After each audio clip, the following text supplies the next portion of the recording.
Oh man, do I love food. The LA Times even took notice after I ate at Hugo's nearly every day for 32 years. It was just blocks from my home in West Hollywood.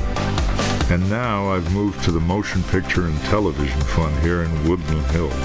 And my obsession for good meals continue to simmer. Join me as I explore our food options here on the Wasserman campus. Mark Echeverria, I want to welcome you to the original Foodie.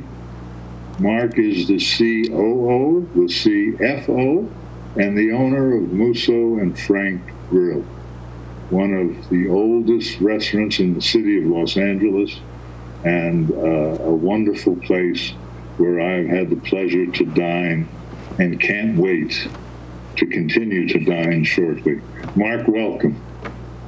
Thank you, Phil. Thank you very much. It's a pleasure to be here. It's a pleasure. Last time we were there for the fundraiser that you folks were kind enough to put together and establish and that we all had fun with. There was conversation about new construction that was going to start, and you were going to go through the adjacent building just east of you, had apparently gone out or whatever, and you had taken that space. So now with the restaurant, I understand is closed now, and it's got to be difficult. It's difficult for me, and it's difficult for, I'm sure, you and your family and your staff. But why don't you tell us a little about the new construction and what you're planning to have there? Sure. No, I appreciate that, Phil. And back in September 27th of 2019, we were celebrating our 100-year anniversary, and that's when you were able to join us for one of the celebrations. And we were just kind of starting construction on some new dining rooms, some private dining rooms that we are currently under construction right next door. It's all in the same building, but it used to be a retail shop. We took it over a little while ago and started construction on some new dining rooms. And back during that celebration, we were really just starting, to do the build out. And when the pandemic hit, and we did have to close down the restaurant, by mandate, we were able to continue with the construction. And so now 8 months after the pandemic hit, and we're almost nearing the completion of the construction. So if there's any sort of bright light during this kind of a heavy time right now, it's the fact that we have been able to continue with the construction, so that when we are able to reopen our dining rooms, we might have some new dining rooms to enjoy. And although they weren't our original idea for the rooms were private dining rooms where you could rent them out for private parties and that kind of thing. Because as you know, Musso's is 2 dining rooms, both of them fairly large, not very conducive for private parties. And so we wanted to meet the demand that Hollywood was asking for and create some privacy. And so the rooms were originally designed for those, but now that the pandemic is here, and we're nearing completion, when these rooms open, we'll be able to use them as kind of added space, because no matter when we're allowed to reopen, it will be under some sort of capacity limit. And so having this added space will provide us the ability to create even more distance with diners, create more space safely, so that when we do reopen, more people can come in and enjoy us. I see. Tell me, is the menu going to change? Will it be the same menu and the specials every day like we've all seen all these years? Yep. When we reopen, our commitment from the very beginning of this pandemic was that we stay true to who we are and what we've always been.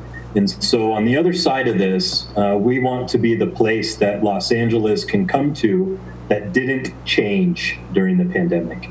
And so many businesses and operations, not just in restaurants, but across all business sectors, had to pivot and had to change and everything. And they're doing what they need to do to survive. And we at Musso's, we want to make sure when this is all said and done, that we are that place that really didn't change, because people are going to need that when they come back.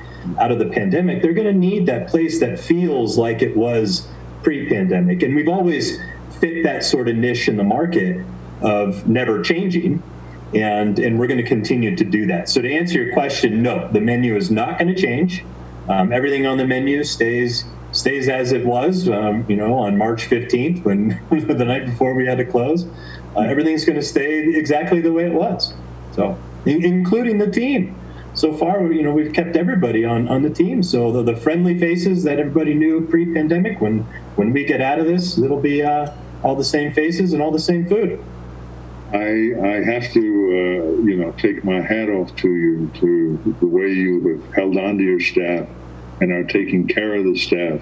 I mean, this is, in this day and age, I don't know how many people can do that, because I know that we're going to see many restaurants not reopening.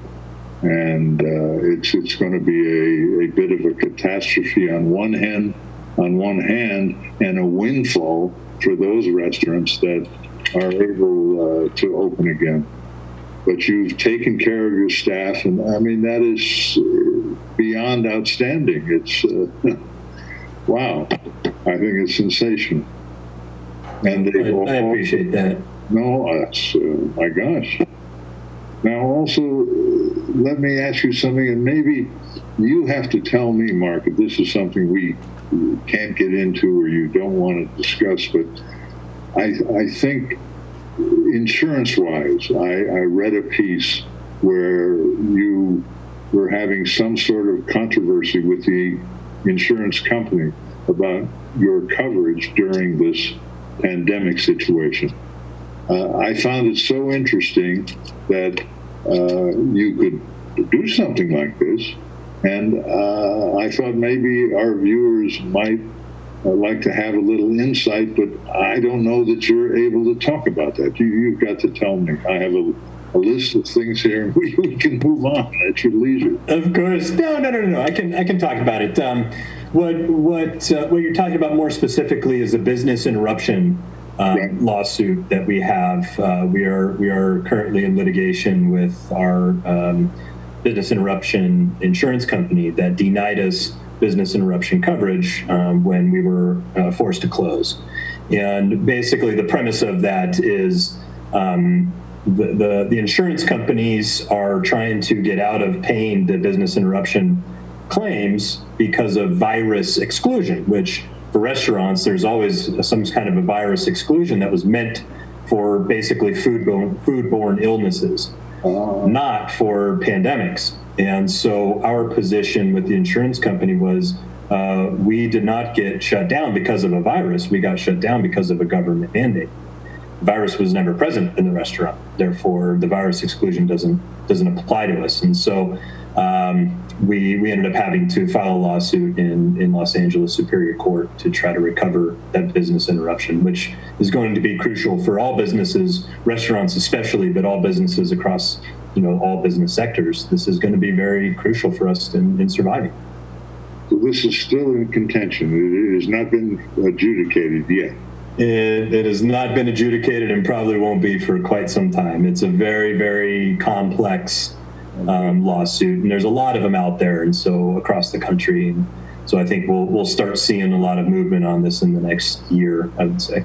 Well, I'll tell you one thing that has been part of my lifestyle at Musso and Frank has been broiled chicken. You're one of the few restaurants in the country that will put and has broiled chicken on the menu because of the amount of time it takes to prepare. And I eat meat once in a great while, but my energy is really fish, chicken, fruits and vegetables, and that lifestyle.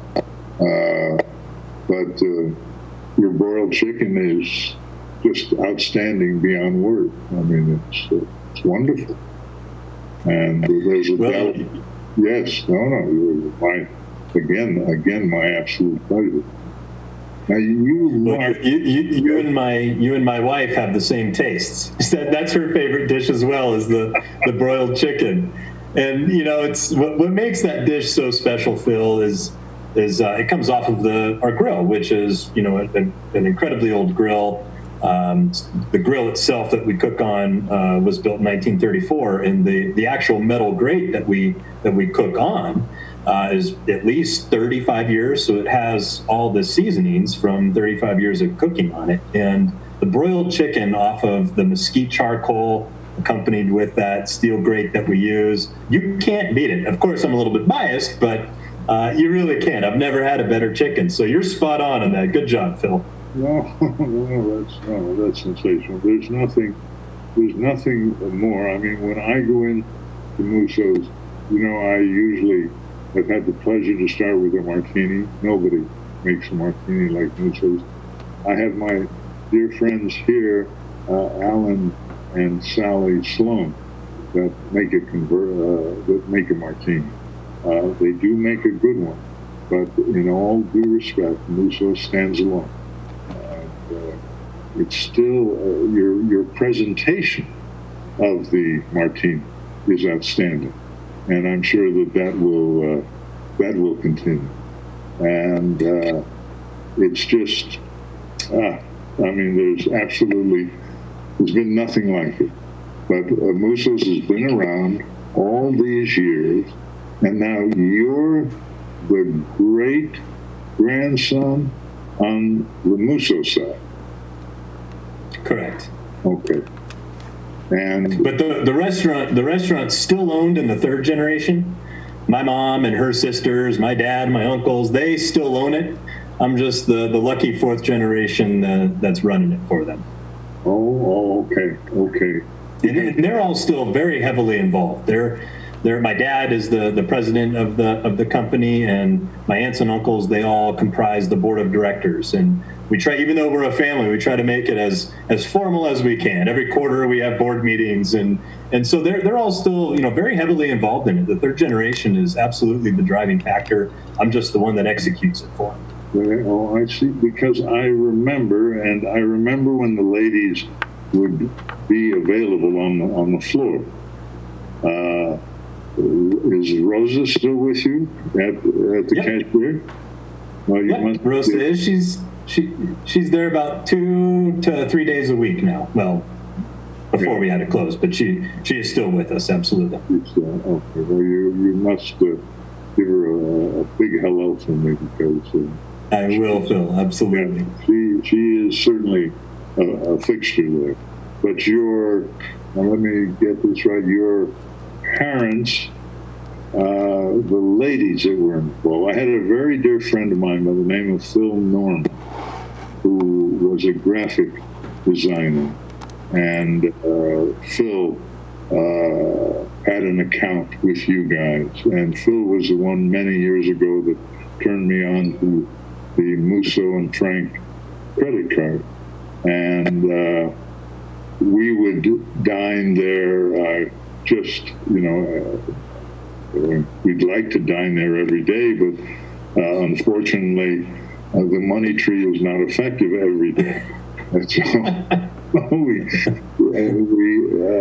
we enjoyed it no end. And Phil's spot, when he was there by himself, he would sit at the counter, and which has been a place of many folks, and it's really interesting. Now, I noticed when we were there for your 100th anniversary, which in itself was something, I noticed that the parking lot was different. That before there used to be a larger parking lot in the back. Now, so my question is, where do you put all these cars now? Well, the parking lot, as you remembered it, was one pretty expansive parking lot. It was quite large. Unfortunately, we didn't own the whole thing. We owned just a little sliver that is currently still our parking lot. Another company owned the other piece, but it was operated as one. And so when they sold the other piece to build that apartment building, we were left with our little sliver of parking lot, which we do own, so that'll never be built on. But the parking company that we have that parks cars there, they're like masters at chess, car chess, we'll call it. They could just maneuver all these cars in perfectly, and it all really works out pretty smooth. But it's one of those operations you might have to sit and watch for a night to fully understand it. Really, yes, because I when we came for your 100th, and yes, it was a new experience walking through the, entering the back door of the restaurant. Yeah. The steps were still there, and they must remain. I mean, always. Not always. Now, in the food department, I know that. Tell me some things. What do you find that the people enjoy? Are there particular favorites? I mean, I know you have a special every day. There's a different special. I've had the pleasure of corned beef and cabbage, which is incredible, and some of your other specials. But tell our folks, what are folks eating these days at Musso's? Well, I would say, Phil, our number one seller is the filet mignon coming off the grill. That's by far the most ordered dish. And then after that, it goes into some of the classics. Our chicken pot pie, which we have on Thursdays, even though we have it only one day a week. That one day we sell 150, 200 of them.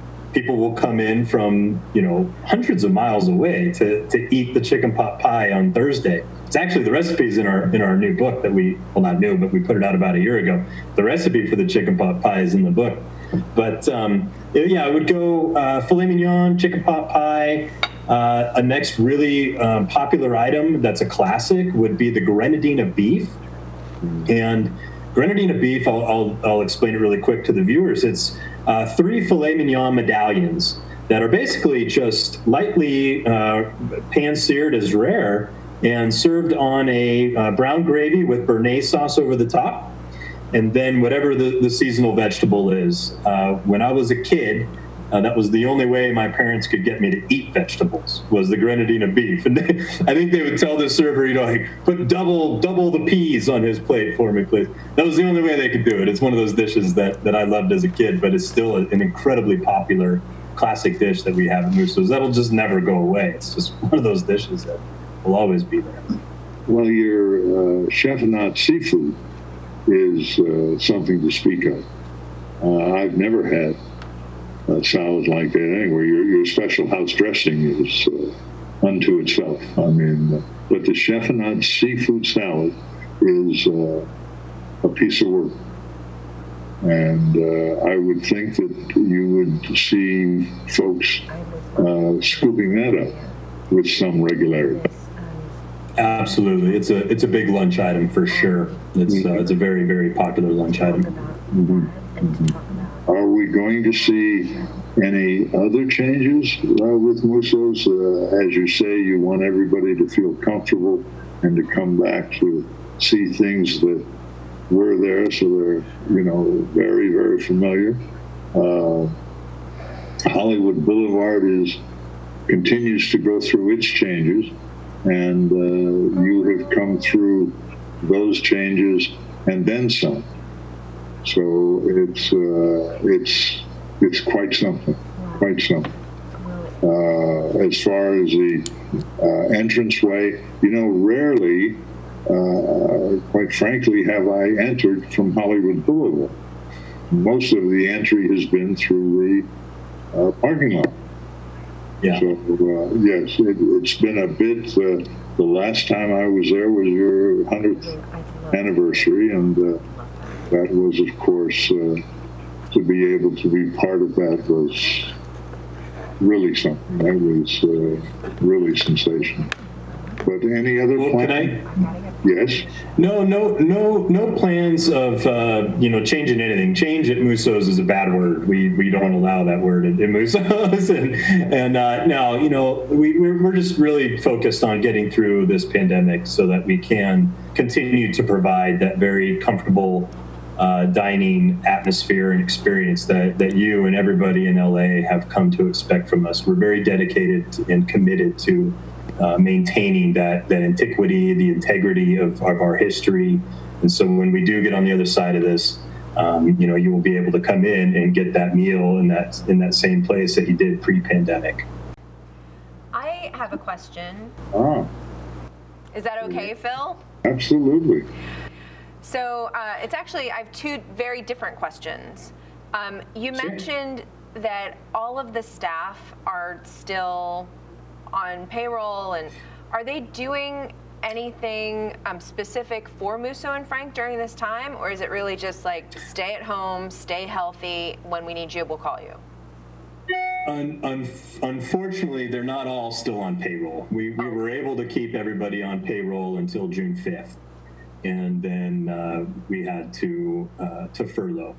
What we are still able to provide is health care. So we've kept everybody as, employees of the company, although their team and family, but we've kept everybody on so that we can still provide health care for them. We wouldn't be able to provide payroll. It's way too much, but we are able to continue to provide the health care for them. And, it's just the little that we could do, we want to do that. That's not a little thing in this time. No, not at all. That's a big deal, especially with some of the healthcare insurance issues that hang in the balance right now. But my other question, very, very different. Even before you're able to open back up to the public, there are productions that are starting up again, and there's a lot of Musso and Frank cameos in major motion pictures and in streaming content and television shows. Are you guys able to accommodate if production wants to be happening there? That's a great question, Janet. And we have been approached the last couple weeks, now that production has started to ramp up in Hollywood, about doing some potential shoots. And right now we're focused really on construction. And when we were shooting movies in there and still doing construction, it was really kind of this delicate balancing act of noise with construction and creating a set atmosphere in the dining room. And so we've really kind of put all the production stuff off until we're completed with construction. So I would say we'll start doing some more shoots in January. Is when I'm kind of penciling in some prospective shoots. That's a pretty interesting way to still make sure that Musso and Frank's is in the public consciousness, and that the red jackets and the incredible martinis are still first and foremost in people's minds. I'm excited about that. I think that's fantastic. Yeah. I think there's some really neat shoots that are coming up that have been very prominent in our eyes over the last couple of years, and that will continue to be in. So we're excited about it as well. I think my last question, and then I'll let you guys wrap it up. How much does Phil owe on his account, on his house account? So I would like to just take a minute or two to tell this awesome story about when you guys were down there in September. And, for the 100th year, we set up Musso's we set up one of the dining rooms as kind of this museum of some of the, the older stuff that we had and that we continued to use, and it was just some neat little things. And one of those was our house account book, which is the credit accounts that you're talking about, Phil. And we started those back in the 30s. And so the book that we had was back from then, and every single house account that's been put in that book has been put in that book even till today. And we had the book on display, and it was on the page of Steve McQueen. And I'm walking around the dining room that night when you all were down there, and someone comes up to me and says, Phil's in the book. And so there it was, just completely by chance, that the page we had it turned up to was also your house account, Phil Goodham. And to answer your question, Jen, Phil's his balance is zero. He's paid due. He's paid true. So we're good there. Because he owes me $10. Yeah. I see you, Phil. I see you. All right, I am going to let you guys wrap it up. Mark, thank you again for being part of the MPTF family. Please say hello to your lovely, I still consider you guys newlyweds, right? So do we. So do we. Oh, and Thank you, Jen. big news. We met for the first time at a Dodgers game. Bingo. How was the celebration? Yes, yes. Well, with the COVID, it was just my wife and I, so we celebrated pretty hard after that win, after the World Series win. But we're very proud of our Dodger blue, and hopefully we can all meet at a Dodger game next year with no restriction and just have a good old time watching the Dodgers. Yes. All right, I'm off. You guys, Phil, wrap it up, and I will see you at 2 o'clock for Cinephiles. Mark, I just wanted to say once again, just thank you so very much for taking the time and energy and joining us today.